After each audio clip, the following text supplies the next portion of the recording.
Back when I started college, every time I had a big deadline, I would completely spiral. In the name of studying, I would completely stop cooking.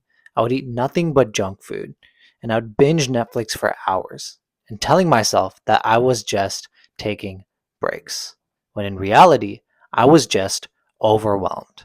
And the worst part was, I wouldn't even do that well on the assignment.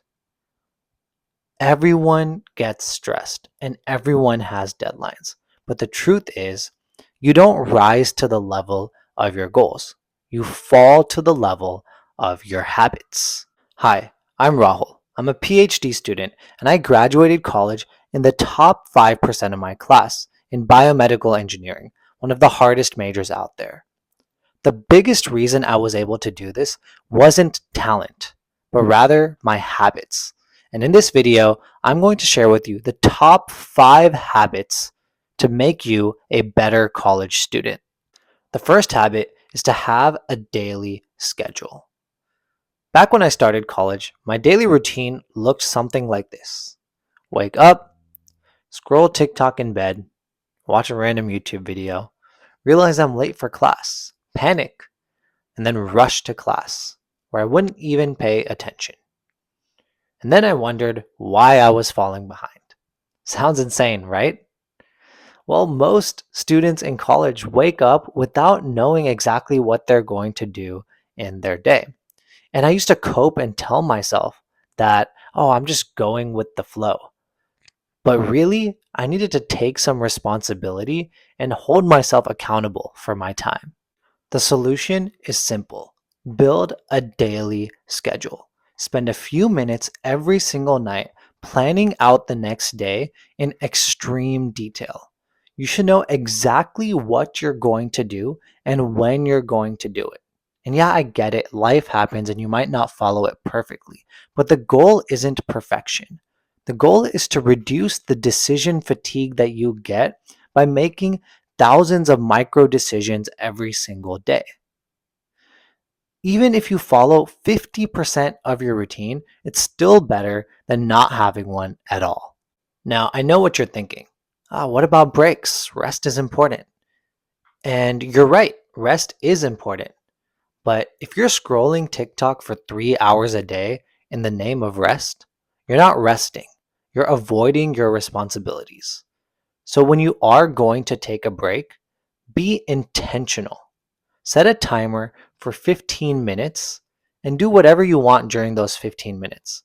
But when that timer goes off, you have to get back to work. The second habit is to optimize your studying. Have you ever seen those kids who brag about staying up until 3 a.m. studying or spending 10 hours studying for an exam? I used to really respect these people because I thought they worked so hard. But then as I went through college and I started to get better grades than them, I realized that these people are all idiots. The time you spend studying does not equate to the knowledge gained. Those people who are spending 10 hours studying for an exam are doing low impact activities like making pretty notes, highlighting them, and reading the textbook. They're also probably distracted half the time, checking Instagram every 5 minutes. So most of those 10 hours are probably wasted. This is how all the top students study. Set a specific, clear goal for your study session and work for 90 minutes. During those 90 minutes, you're going to find and take practice exams, review the answers, and repeat over and over again until you find your weak spots in your knowledge and fill them in. This is the scientifically proven best way to study and retain information. And you're going to work with no distractions. You're going to put your phone in another room and cut the Wi-Fi if you need to for those 90 minutes. This is the type of focus that you need to achieve a flow state.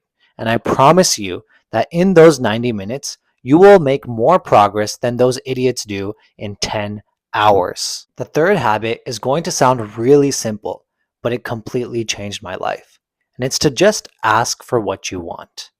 And I know that can seem scary at first because you don't want to seem annoying or unqualified.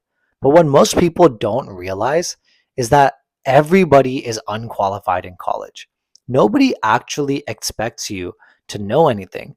But if you don't take the initiative and ask, you'll miss out on so many opportunities to grow. When I was a freshman in college, I wanted to get involved in research. It took me months to build up the courage to do it, but I finally emailed some professors and said, "Hey, I'm a first year undergrad. I'm really interested in your lab. Do you have any opportunities for me to come work for you?" And most of the professors ignored me. I'm sure none of them even know who I am. But one of those emails turned into my first undergraduate research experience, which had the butterfly effect of me eventually doing my PhD. Now, this principle doesn't just apply to research. Whatever your goals are, just ask for opportunities and you'll be surprised by how much it can help you. The people who take the initiative to ask for things are the people who get noticed and move forward in life. The fourth habit is to surround yourself with positive people. Back when I was in college, I was in a couple of different friend groups. There was one group that was really popular, but was always smoking weed, partying, and skipping class. And another group that wasn't as popular, but we talked about our goals, we went to the gym, and we held each other accountable. Guess which group I was in when I was a better student? It's obvious, right? And I didn't actually realize how much of an influence the people around me had until I graduated, stepped away from it, and really thought about it. You've probably heard the saying, you are the average of the 5 people that you spend the most time with. I never really took this saying seriously until I realized for myself that it was 100% true. If you spend your time with people who are negative, unmotivated, and distracting you from your goals, it's going to rub off on you and you're going to lower your standards for yourself without even realizing it. Now, the opposite is also true. If you spend time with people who are positive, disciplined, and supportive, you're going to start raising your standards for yourself and you're going to work harder as a result. Now, I'm not telling you to cut people off completely from your life, but I am telling you to be intentional about who you choose to spend your time with. The fifth and final habit is to protect your happiness. College isn't just about grinding 24/7. If you don't make time for the things that you enjoy, you're going to burn out fast. There was a point in college where I was doing everything right on paper. I was getting good grades, I was doing research, I had board positions in clubs, but I felt completely empty. And it would come out every once in a while where I would binge junk food, TV, or alcohol. And eventually, I realized something that changed everything. If you don't schedule in things that make you happy, they're just not going to happen. And once I realized this, I started to schedule in time for the small things that made me happy, like calling my family, going to the gym, and hanging out with friends. And my life has been so much better ever since. And here's what a lot of people don't understand. Doing the things that you love doesn't set you behind. It actually makes you more productive. Sure, in the short term, you might be able to squeeze out a little bit more work by cutting out the joy from your life, but it comes at the cost of your mental health, and eventually you will burn out. And if you want real, long term, sustainable success, you need to protect your happiness. So, those are the 5 habits that made me a better college student: making a daily schedule, optimizing my studying, asking for what I wanted, surrounding myself with positive people, and protecting my happiness. If you want to keep learning, click here and I'll see you next time.